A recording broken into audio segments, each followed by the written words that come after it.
I sometimes read public domain books here on Leaves of Glen. And they were written a long time ago, so they're usually racist or sexist or bigoted. But in there somewhere and all that is a story, and that's why those stories are famous. Other times, I read works from independent authors, and they're delightfully not racist, but they might have adult language or adult situations. So that's your warning, but I'm sure you are grown up enough to handle it. Don't write to me complaining.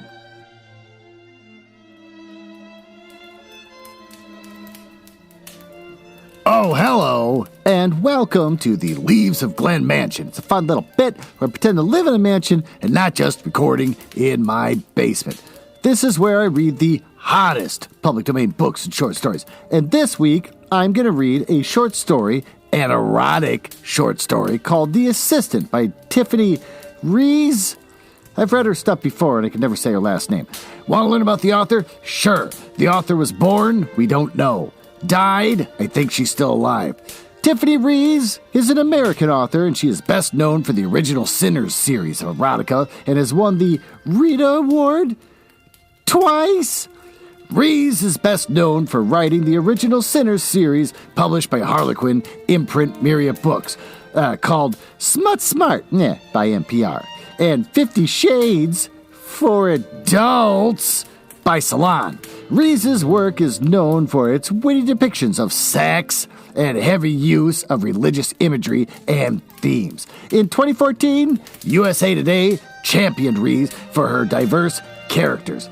Reisz is Catholic and attended Ashbury Theological Seminary and the Center College, and she lives in Louisville, Kentucky. Oh, don't say Louisville, say Lowellville. If you don't say it that way, the people in Lowellville, Kentucky get real mad. I say, I like Louisville. And they go, it's called Lowellville. Then I slap them, and that never really works out well. With her husband and novelist, Andrew Schaffer. Fun facts? Well, let's get some fun facts. This came from her website on her FAQs. Question, how do you pronounce Reisz? Answer, Reisz, like the food. Question, where do you live? Louisville, Kentucky? Say Louisville, god damn it, if you don't say Louisville. Question, I heard you were a nun. Answer, no.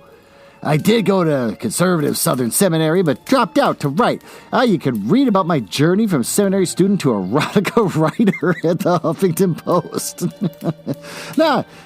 Bless her. I'm not trying to judge it. I'm not making fun of it. It's just hilarious that you went from a Southern Seminary and then dropped out to write erotica.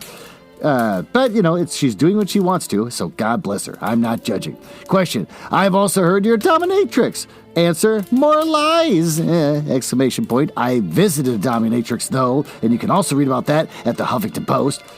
Do you answer your own emails? Answer, yes! Exclamation point. Although it could take up to 3 months for me to respond, I reply to every email except for emails that contain nudity. I.e., don't send me naked pics of yourself or anyone else. I have the internet after all. Is that really the life of an erotic novelist? I wish I knew one. I wish I was important enough to reach out and ask one and they'd answer me. Like, do you just write some kind of light smut? And then, because most of the smut I read is not as intense as I would expect it to be. And so it's like, oh, okay, well, that's not the worst thing in the world. Does that person suddenly just get dick pics like crazy? Or wing pics? I have no idea. That'd be really weird. I wish I knew one. If any of you out there know author, or you are an author that writes erotica, let me know. How often do you get dick and wing pics? What do you do? You have to rifle through them? Are you on Twitter and you're constantly getting them? Or, God, since Twitter's falling down the tube, Tumblr. I got on Tumblr thinking, well, I mean, it seems okay. It just seems like a lot of kids that love stuff like Muppet history and that kind of thing, and they all draw pictures of it and they post it up there. A lot of fan art. That seems to be all that website's all about. And it's like, oh, it's not the worst thing in the world. These seem like good people. Boy, there's no podcasters, though. But anyways, so they but I get followers, and all the followers are bots, and it's all naked bots. How How do you get all these naked pictures of people to make a fake account? Don't the people who are naked realize you're doing it and find you and shut you down? I don't know. The entire industry is mind-boggling to me. Oh, thank God. Well, with that, why don't the bells going off tell me to shut up? We'll go and read this erotic novel by Tiffany Reisz.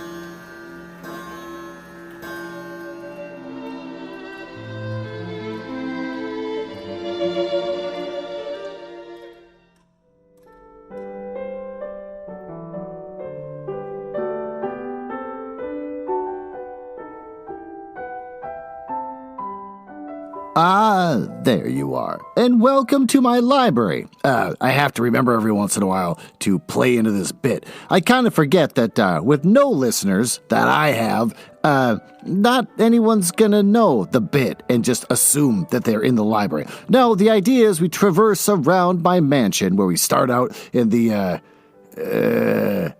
drawing room? I forget where I'm supposed to start out. And then we come to the library where I read to you. Yeah, and we're not just sitting in my basement in the same spot every single time. The Assistant, an erotic short story by Tiffany Reisz. Reisz is pronounced Rice. Come on, man. Ivy's been in love with her boss, Lennon, from day one. She's even his work wife. Will sneaking into a party he's attending help her convince him that she wants to serve him by day and by night? The original Sinner's short story is available in print at the collection Little Red Riding Crop, adult toy stories from the Eighth Circle Press. Quote, "What would you say to a 3-day weekend?" Lennon asked, and Ivy could have wrung his beautiful neck for even suggesting such a thing. "Why?" she asked, turning from the filing cabinet in his private office to face him. She'd been digging for something she hadn't actually needed, which she did about 5 times a day, simply to have an excuse to go into Lennon's office. "Why? You don't say why when your boss offers you a 3-day weekend. You say, hell yes, boss. Best idea I've ever heard." Ivy pursed her lips at him. "Why?" she began again. "You and I both worked all weekend last weekend," Lennon said, leaning back in his vintage leather swivel chair. He put his hands behind his head and raised his eyebrows, waiting for her to contradict him. Ivy envied the hands on that chair. Lennon was a young silver fox, and didn't seem to mind at all that he was in his mid-30s and already mostly gray. No big deal." She waved her hand and sat in the club chair across from his desk. And when she crossed her legs, she watched him, hoping he'd look at her legs, and he did for a split second before meeting her eyes again. "It's not like you didn't pay me overtime, and it's not like she hadn't loved every second of it." Weekend work meant Lennon out of a suit and in jeans, and his favorite ratty concert t-shirts. Saturday had been Pink Floyd. Ugh, this is kind of a lame guy. I don't know when this was written, but by today's standards, kind of a lame guy. Really? Pink Floyd? How high were the waist on his jeans? Sunday belonged to Eminem. Lennon leaned forward, rested his elbows on his desk, and looked in their eyes. Blue eyes. Bright, but tired. "Katie broke up with me," he said. "What? Why?" Breaking up with Lennon seemed as insane as setting a Rembrandt on fire. "Who did that?" "This is awkward." Lennon wrinkled up his face. It was as handsome wincing as it was smiling. "Me?" Ivy asked. "She said I spent more time with my assistant than I do with her." "You do?" "If you weren't, you know you. It wouldn't be a problem. But you are you, and that's a problem. For her, not for me. Did you just tell me I'm pretty?" Lennon glared at her. He's a little businessman. He's all business all the time. "You know you are." "Oh, yeah, he's all business. Katie wouldn't care about that if I didn't spend my weeks with you and my weekends with you. She says you're my work wife." In italics, "Then make me your real wife, you beautiful idiot." "So why did the 3-day weekend? You trying to get rid of me?" Ivy asked. "Never," he said vehemently. And, burp, she cherished that vehemence. Jack's taking me out tomorrow for a recovery day of hiking and drinking. Then he's forcing me entirely against my will to go to a party at a friend's house Saturday night. And if I'm not here, there's no reason for you to be here. 3-day weekend it is then. Ivy stood up and smoothed her skirt down. And thank you. I got invited to a party too this weekend, she said. A lie. It wasn't much of a party. It so much as a brunch with her sister. Maybe it's the same party as yours. Lennon stood up and walked around his desk. Gently, he lifted the little gold star of David pendant that she wore on a necklace. Oh, his fingers were so light on her skin. She felt goosebumps all over her arms. And Lennon stood so close she could smell his light cologne. No offense, but I don't think you go to the same parties Jack and I go to. Although, if you want to come with us, you can. Beautiful women are always welcome at this house, he said, like a dare, like a challenge. It is one of those parties, Ivy asked as Lennon played with the 6 corners of the star. This is weird that he's just fondling her religious icon on her neck. They were as comfortable with each other as people who worked in close quarters had to be. Oh, she'd smack his hand when he reached for her food. He'd let her sleep on his shoulder when they took the red-eye flights to London, but this little moment felt different. It felt personal. One of those parties, yeah. He looked a little embarrassed, and she adored him for it. He'd been careful to keep his personal life separate from his professional life because he's a businessman, even with her. But one Sunday afternoon, she had to run to his apartment for reasons entirely work-related. And she'd been on the phone in the other room, and she glanced through a half-open door and seen Lennon's bedroom. A leather flogger sat on the pillow, and handcuffs dangle from the headboard. Who sleeps like that? I get it. You got a kink. You got toys. I get it. But you put the kink and the toys away, especially if you're just going to go to bed. You're going to go to bed. You don't like, I got to go. I can't sleep without my adult stuffed animal, the leather flogger, and handcuffs on the wall. When Lennon caught her looking, he blushed and stammered an apology. She told him she didn't care as long as what he was doing in his free time was consensual. It had been the first thing that she thought to say, and only later she realized it made her sound boring, virginal, and utterly vanilla. What she wanted to say was, the handcuffs, the flogger, Lennon, that's nothing to apologize for. It's sexy as hell, and I volunteer as your next victim. Yeah. There hadn't been a night since that she hadn't fallen asleep dreaming of his body, that bed, those handcuffs on her wrist, while she made herself come. Oh, she spelled it C-O-M-E. That's interesting. Most people do C-U-M. But okay, everyone's got their own personal. This is a literary erotic writer. Ivy wrapped her hand around his fingers holding her pendant. He's got to let go of that thing. Len, that's L-E-N-N with a big long M-dash.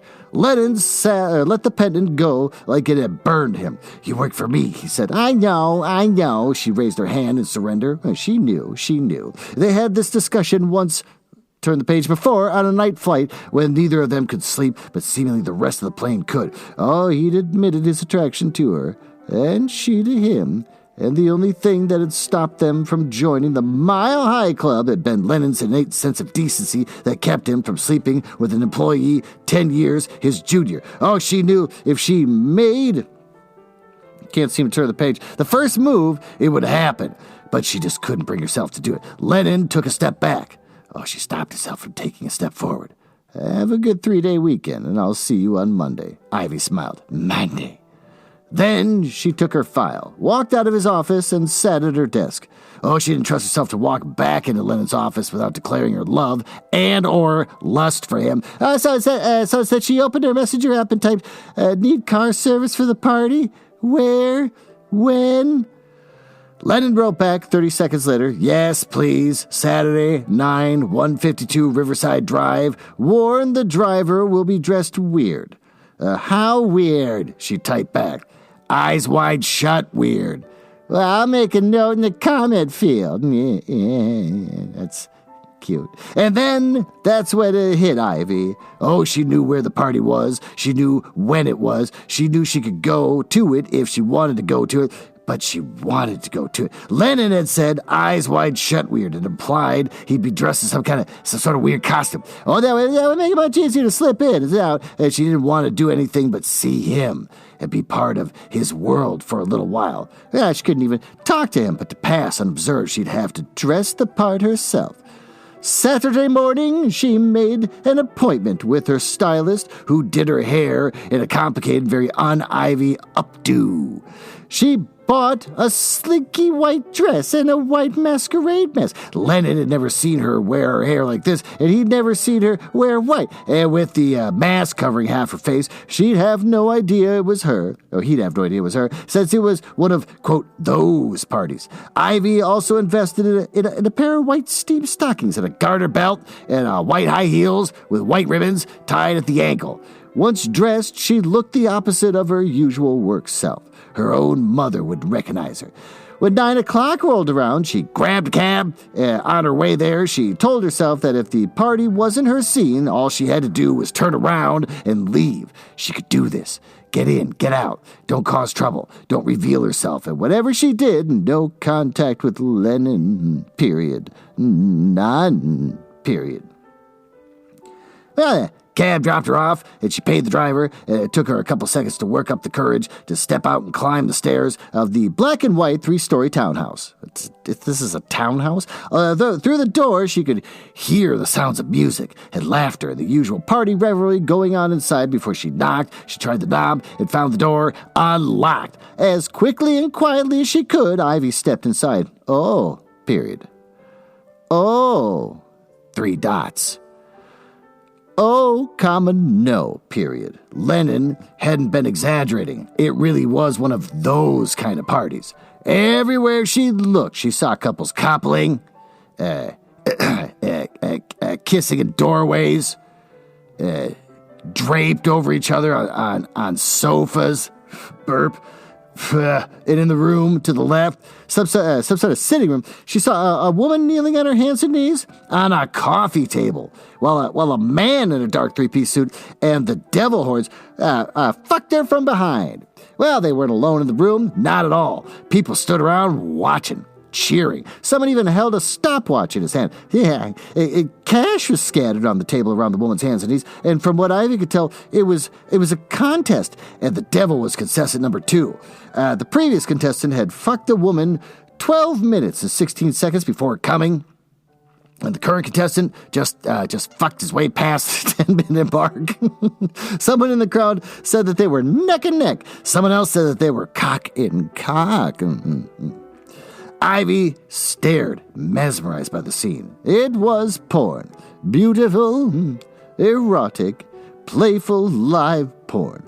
And she couldn't look away. Oh, her nipples tightened under the low-cut dress, and her pussy swelled. Ugh, at the sight of the woman taking the cock so casually in a room of a dozen people. Ivy flushed and felt herself growing wet, and her vagina clenched at nothing, wanting something inside it. Want to play? Came an accented voice from behind her. She turned and saw the man who'd spoken. He wore a military-style long coat, a white shirt open at the collar, plus breeches, and Hessian boots, yes, polished to a high shine. He was impossibly handsome, with shoulder-length dark wavy hair and a wolfish gleam in his dark eyes. No, period. Just watching, she said. I shouldn't play anyway, he said with a dramatic sigh. I always win. Hardly fair, is it? He lifted his hand to his lips as if to kiss the back of it. Instead, he flipped her hand over and pressed his lips to the center of her palm. With a wink, he walked away, no doubt seeking out more amiable prey. Well, that's exciting. I've never been to a sex club. I've never been to an orgy or a swingers party. I've lived a dull life, a real dull life, and after reading this, I'm realizing how dull my life has been. I'm starting to wonder about the kind of directions I've taken my life and if it's too late to turn back. But I know someone who has never had sex in his life, but has been a part of a swingers party. Oh, he was brought in to do some repair work. on the house, and as he got in there, he realized, oh, there's a bunch of naked people standing around. They all looked awkward. He came in holding his giant panes of glass because he had to fix a glass window that had been busted open by some previous party where somebody threw something naked through the window. And so he said, what's going on here? And the host of the party said, I'm trying to have a swingers party, and it's just not working out. Everyone looks uncomfortable. Because even if you're a swinger, you're still a human being, and sometimes you just feel awkward. Well, my friend Stephen Dorglass of DoorglassIncorporated.com, that's DORGLASS.com, he said, I think I can help. So the first thing he did is he put big panes of glass in the room and says, I need all the fuck actives on one side of the room and all the fuck passives on the other side. And so people kind of got on each side of the glass, and then he goes, okay, and now that we got all the people on the side of the room, all the most bold people, you have the safety of glass to prevent you from physically touching each other. This is a chance for you to be theatrical, to be like a person of the stage. Get up there, grind against the glass. And then they did. Oh, they got against the glass. And then what did he do when he got all these people grinding against the glass against each other on each side of the room? Because they felt bold enough to do it, because there was physical glass separating them. They weren't scared anymore. He pulled the glass away, and they all fell on top of each other, writhing and naked, pink and whatever. And so, and they were wet. And so he had to clean off the glass, and then he did the rest of his install work, and then walked away a man who still didn't have sex, even though he saved a fuck party. That's Stephen Dorglass of Doorglass Incorporated, DORGLASS.com. They're dedicated to fabricating and professionally installing the highest quality glass products for the nation's top manufacturers. Their inventory, combined with their years of experience, makes them the premier source for installation and repair. They approach every project with the same goals: professionalism, integrity, and when it comes to creating a glass wall in the middle of a sex party, they're discreet. What do? Commercial storefronts, automatic entrances, windows, patio doors, mirrors, shower doors, installation, repair, and they design and build any goddamn glass sex room you want. Their clients are Pottery Barn, Williams-Sonoma, Sherwin-Williams, Portillo's, which is a sandwich shop no one cares about, and the Salt Cave, which... For Christmas, my youngest got a Himalayan salt lamp, and the first thing I said is, yeah, don't lick that thing. And they said, I'm not going to lick it. Well, the cats might lick it. And I go, just don't lick the damn thing. And try to keep the cats away from it. And they said, why? And I said, because I've read about this place in Minneapolis called the Salt Cave, where the walls are made of Himalayan salt, and they backlight it so it looks like you're inside some sort of glowing intestine. And you're supposed to do white people shit, like yoga and whatever, hot yoga, and just anything that involves stretching your body a lot. And so I said, but the thing is, they say, don't touch the walls, and don't lick the wall. For God's sake, don't lick the walls. And so now you're sitting here with this in your room, which makes me wonder, what kind of a freak are you? Well, and also Applebee's. Well, now that I'm thoroughly moistened and I am stiff as a board, why don't we go up to the master bedroom where everything's made of red velvet?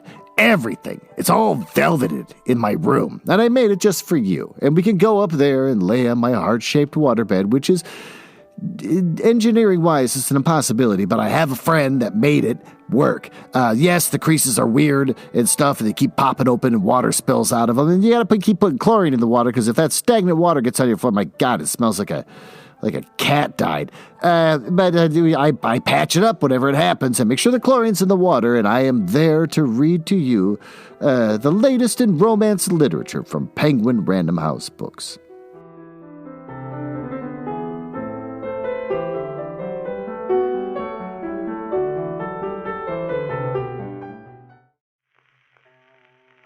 Ah, there you are. You did come up to my little bedroom.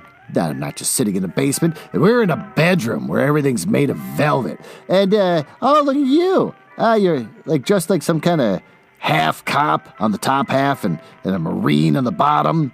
I didn't think I could get any more aroused.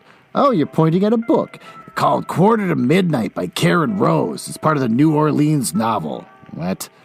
Discover a New York Times and USA best-selling author. So 2 scams in one. Great, they paid for those spots. Author Karen Rose's brand new series set in sultry city of New Orleans and featuring a tough team of high-end private investigators who are after justice. Oh, no matter what they have to do to get it.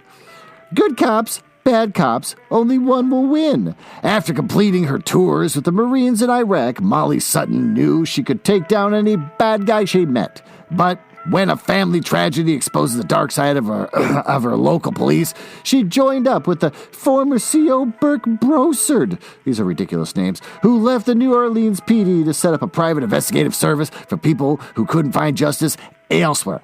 Gabe Herbert, these are really weird names, saw the toll that working for the NOPD took on his dad and decided instead to make a name for himself as one of the best young chefs in the French Quarter. But when his father's death is ruled a suicide after a deliberately botched investigation by his former captain, Gabe knows his dad stumbled onto a truth that someone once silenced him.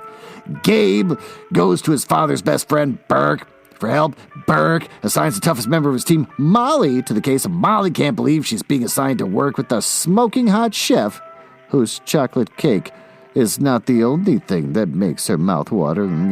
Yes. Sparks fly as they follow and lead Gabe's dad left them, unraveling a web of crimes, corruption, and murder that runs all the way to the top. Well, that's Quarter to Midnight by Karen Rose. It's coming out in paperback on January 10th for $8.99 at Amazon, Barnes & Noble, Books, AMillionBookshop.org, Hudson Booksellers, Citybound, Powell's, Target, and Walmart.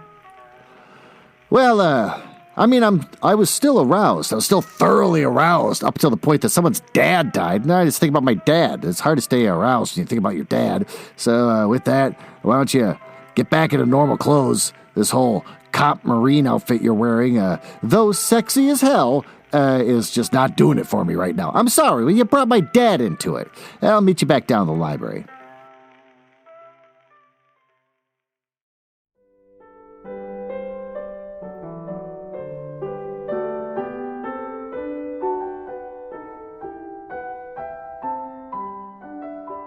Oh, there you are. Ever since he brought that book to my sex room, I can't stop thinking about my dad. I saw him on Christmas, but, I saw him and I gave him a hug and everything like that, but I don't think I physically told him, Merry Christmas. So I'm starting to think I'm a shitty son. I don't think I said Merry Christmas to my dad when I saw him on Christmas Eve. I wish you would have never brought that book to me. I'm both not horny and now I just feel guilty. Let's turn back to our story. Ivy turned to leave and came face to bare chest with a man wearing nothing but leather pants. Nothing. Not even shoes. Oh, he had shaggy hair, brown skin, and a wicked smile. She felt a sudden pang of attraction to him. Oh, sorry, she said. I am Dash. Well, you must be new, he said, narrowing his eyes at her. I'm very new. Very, very new. Well, we like newbies around here, he cupped her chin. Tell me what you want, and I'll make sure you get it. Ivy opened her mouth, closed it, then saw Lennon striding down the hallway toward the front door. Oh, he wasn't dressed nearly as oddly as everyone else at the party. He had black trousers, a black vest, and a white shirt with cuffs rolled to his elbows. His only nod to the party atmosphere was the black mask he wore over his eyes. Impossible not to know it was him. However, not with that smile and that salt and pepper hair. Him, Ivy whispered. I want him. You sure about that? The man in the leather pants asked. No, she couldn't believe that she'd spoken a lot. I am. Then kiss me. Well, Ivy kissed the stranger and found his mouth warm, and his lips, skillful. She'd been so busy with work for Lennon that she hadn't gone on a date in 6 months. Whoever this man was, she didn't know, but she also didn't care. He had big hands that felt so good on her waist, and a girl needed kissing sometimes. Even by a stranger, a leather-panted stranger. And then Ivy was off her feet, entirely, completely, and totally off her feet, being carried over the man's shoulder. Oh, my God, she said, and the man heard her. I'm a firefighter in real life, he said, slapping her on the ass. Trust me, I know what I'm doing. Well, I'm glad one of us does. Come on, man, he said as he carried her into the room. I caught something for you. Ah, you shouldn't have, Jack. Ivy recognized Lennon's voice. You've had a hard week. You've earned some fun. So this was Jack. Lennon's kinky friend who dragged him to parties? Is this something that they did together? Share women? Ivy wanted to be jealous if it was, but instead she found the prospect arousing, and the thought of being passed back and forth between them. Ivy gripped the sofa cushion hard and tried to get her bearings. She was in a room, a very nice but small room, like an antique furniture, like out of Pride and Prejudice or something. Door closed, no lights on, but for the fire burning in the fireplace. No bed, fireplace, with an ornate, dark wood mantel and low fire burning. Other than the couch she and Jack sat on, there was one armchair across from them and a huge steamer trunk that acted like a coffee table. Lennon sat in the chair and held his wine glass tightly between his fingertips. He was watching her. "This is how it works," Jack was saying as he slowly eased her panties down her legs. "Since you're new, I do whatever I want to do to you, and then you say red, when, and if you want me to stop. What I want to do to you is, fuck you while my friend watches. Then he will do whatever he wants to do to you. He won't be nearly as gentle with you as I will. Yes? ? No? ? Red? ? Ivy glanced at Lennon, who grinned at Jack's warning. She was scared, and her heart was pounding, her blood pumping so hard in her ears it sounded like a roar of an ocean. Yes. She whispered the words so Lennon couldn't recognize her voice. But Jack heard. "Good answer," he said, and casually unzipped his pants to pull out his cock. He reached for a condom from the bowl of them on the steamer trunk. She couldn't believe this was happening as he stroked himself to his full hardness and rolled on the condom. So matter-of-factly, he could have been tying his shoes. Have you been wearing any? Well, you can't say red anytime, Lennon said from his armchair. We're big boys. We have full control. Ivy nodded her understanding, taking comfort in his words. It made it easier when Jack pushed her legs wide open. And out of the corner of his eyes, you could see Lennon leaning forward, lifting his chin to see her better. Said she'd gotten a full wax yesterday. She knew she could see everything. And her open labia, her clitoris, her wetness. And it aroused her even more to know that Lennon was seeing her body without even knowing it was hers. And Jack inserted his index finger into her and rubbed along the walls of her vagina. New and eager, Jack said with a dirty grin, clearly impressed by how wet she was. She realized quickly he wasn't talking to her, but to Lennon. I'll open her up for you, and you can finish her off. Sound like a plan? Sound like a plan? They're talking about this as if they're trying to get a coffee table through a narrow hallway. I got to hook it in from the left like that. We got to tilt it up tall ways, and then we can probably get it through the door. Sound like a plan? Lennon answered, a perfect plan. Jack gripped her by the back of the knees and knelt between her thighs. This was happening. It was actually happening. Ivy breathed quick, shallow breaths to calm herself. It didn't work. Jack had his cock in his hand, and the tip pushed against her clitoris. A spasm of pleasure shot through her, and Ivy instinctively lifted her hips to offer herself to him. With one smooth stroke, he was inside her. He pushed her dress up to her stomach, gripped her waist, and rode her with firm, steady thrusts. She couldn't believe she was doing this, letting a strange man fuck her while her boss watched, and she lifted her head and watched Jack's cock pumping, in and out of her. No denying it, she was doing this. Her head fell back on the sofa, and she turned toward Lennon. She didn't mean to meet his eyes, but as soon as she did, she couldn't look away. See me, she wanted to say to him. Look at me. I'm not who you think I am. I'm not just your assistant. I'm a woman, and I need you like this. He saw her. Those pale blue eyes of his never left hers as Jack fucked her. If only he knew it was her. It's me, she told him with her eyes. It's Ivy, and I want you enough. I did all this for you to be with you. Well, Jack was fucking her hard now, and Ivy opened her legs wider for him and let him move from the chair and sat on the steamer trunk next to them. She wasn't ready for him to touch her, but touch her he did, and press his hand onto her lower stomach. That's weird. And pushing down as if trying to feel Jack's cock moving inside her. Oh, that's really kind of gross. Then Lennon dipped his fingertips into his white wine and touched her clitoris with them.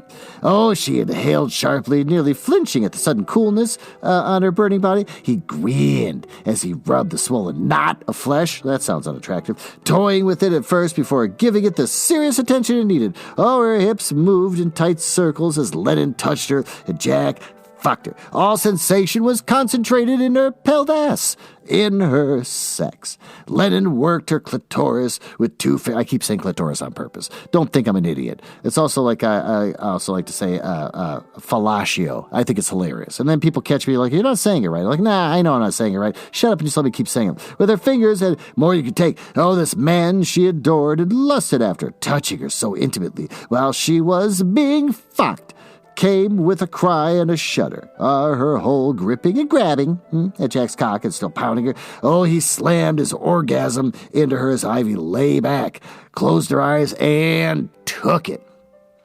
Oh boy, this is exciting. Can't wait till Lennon gets in there. She was empty inside again, and her body felt warm and drowsy. Somewhere she heard a door open and close.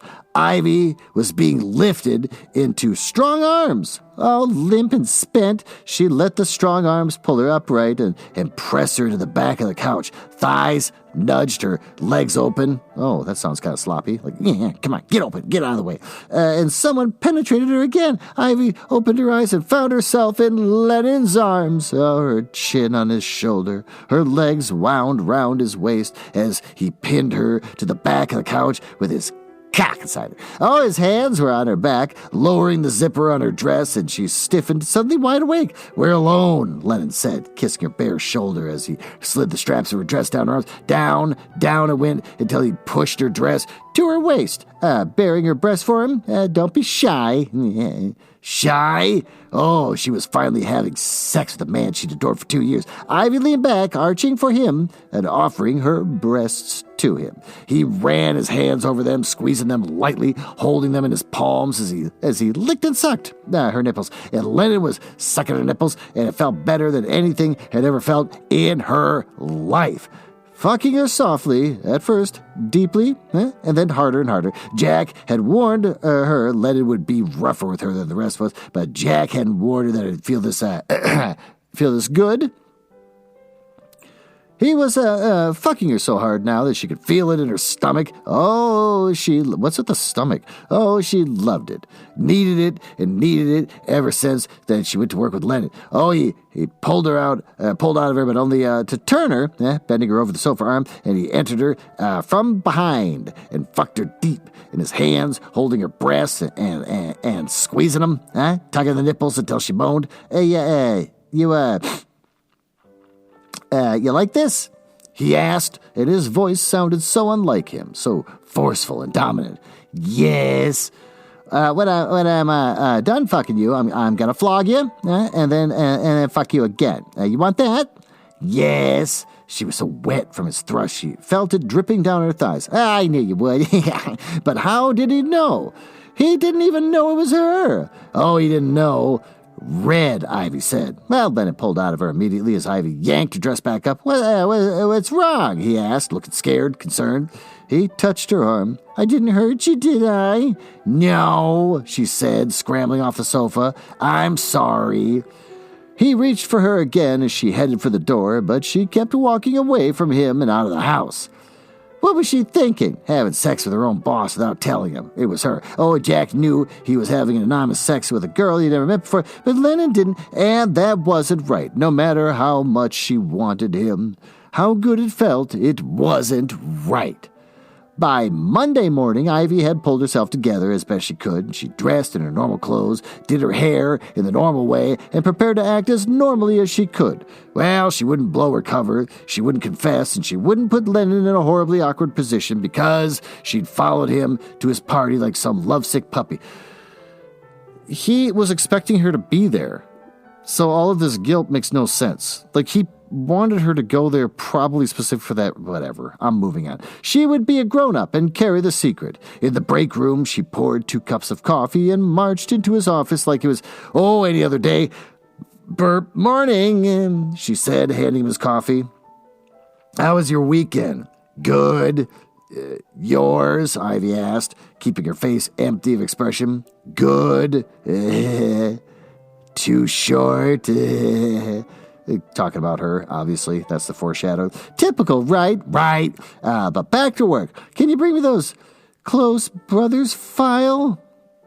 She walked to the filing cabinet and opened the top drawer. When she pulled out the file, something fell out on the floor. Well, Ivy bent over to pick it up and found a black mask in her hand. She looked at it and then looked at Lennon, who was smiling smugly at her with his hands clasped behind her head. "Well, you tan easily, yeah," he said, "but your Star of David pennant blocks the sun. You have a 6-pointed pale spot on your chest." "You knew it was me?" "Oh, the whole time." "I didn't mean to, Jack. Was there, and he asked me what I wanted. I said it was you. What's gonna happen?" Ivy's heart pounded outside of her chest. The mask clutched in her hand. Memories of his mouth on her breasts and his fingers on her clitoris, setting her to be blushing and flushing and burning inside and out. Lennon stood up and walked over to her, and he passed the door, and he closed it and locked it. "What would you say to a 4-day week?" He asked. Before she could answer, he dipped his head and kissed her slow and deep and long. And his tongue touching her ears, his hand on her lower back and roaming lower, and his hips pushing into hers, she pulled back from the kiss and stared up at him. He knew, and she knew, and they'd done it anyway. And now they were gonna do it again. I would say, hell yes, boss. Best idea I ever heard. Well, with that, why don't we retire to the smoking room, where we can talk about what we just read and try to make sense of it.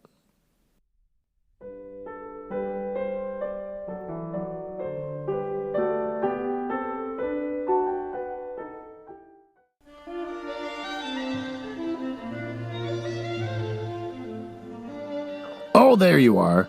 Before you came down, I was just ruminating on the concept of coitus. Man, woman, man, woman. 2 men and 1 woman. 2 women and 1 man. 50 women and 1 man. 56 men and 1 woman. Or just 80 men, all slapping against each other. Or 27 women between the ages of 19 and 47, and then 28 others between the ages of 60 and 78. All these things can be highly erotic. And we just experienced it now in this story that we read. The Assistant by Tiffany Reisz. What happened in this story? A woman who's always been attracted to her boss and openly talked about on a plane trip one time where they almost had sex but didn't. Also, I think he was with someone or something, and then they didn't have it, and then they just try to forget about it, even though it's there, which you think both women just be thinking about all the time. Every time you go into work, that guy wants to fuck me, or that woman is really into me. But no, apparently they kind of forgot about it. And then he invites her to a sex party. And then he says, hey, why don't you come to this sex party?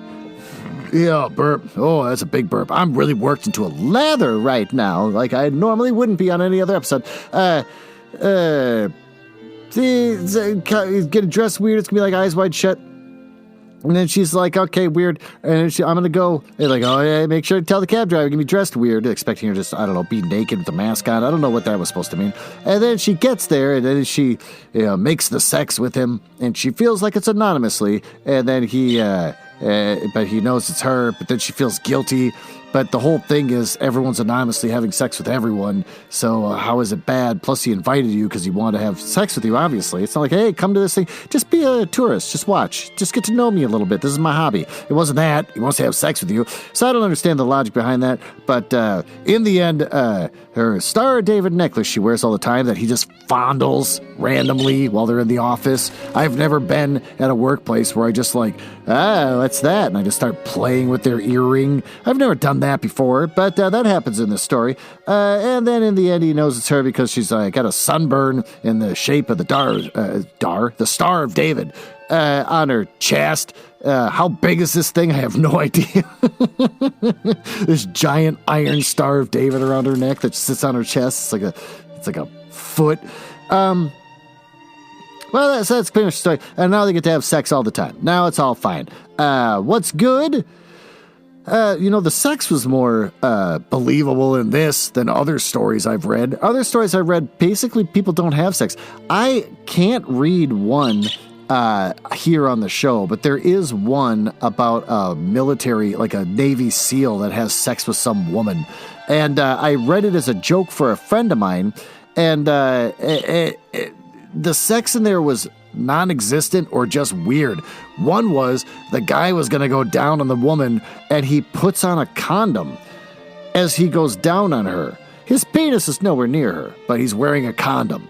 And then she asks why he's doing that, and he goes, "'Cause you're not ready yet," or something. It just made no sense. So at least this seemed like what you'd actually expect to have happen in an orgy.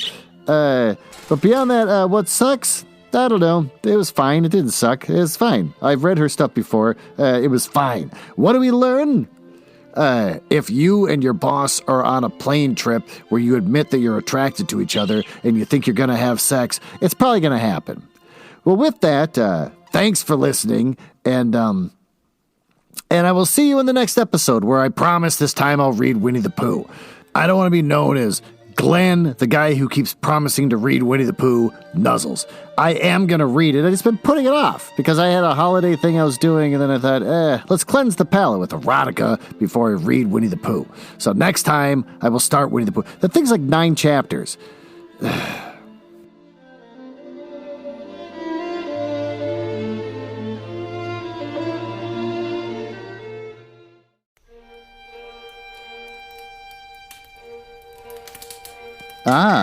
Well, it appears you found me in the part of the podcast I hate the most, where I tell you all about the places on the internet where you can find me. You can tell I hate this because of the sound effects making it sound like a stormy night in the drawing room of the damned. Now, there's that. Are you cool? I like cool people. It's the reason why I got involved in this business to begin with, just to meet cool people. Not losers. So if you're cool, feel free to go over to my website, nuzzlehouse.com. You can see a backlog of everything I've ever read, including stuff like Gestating the Curious Mind with my lady friend, and also a little side project I'm going to be doing with my daughter. Oh, I'm on Instagram, but no one uses that anymore because they all use TikTok. Am I ever going to get on TikTok? No. But if you want to look at my dead Instagram, it's at House Nuzzle. I also have Twitter, which I use the most, which is also conveniently at House Nuzzle. And since I think you might be cool, you can always just email me directly. glen.nuzzles@gmail.com. But don't email if you're a nerdlinger or a dork. Now, back to business. Can't believe I drank all of them already. There's got to be one left.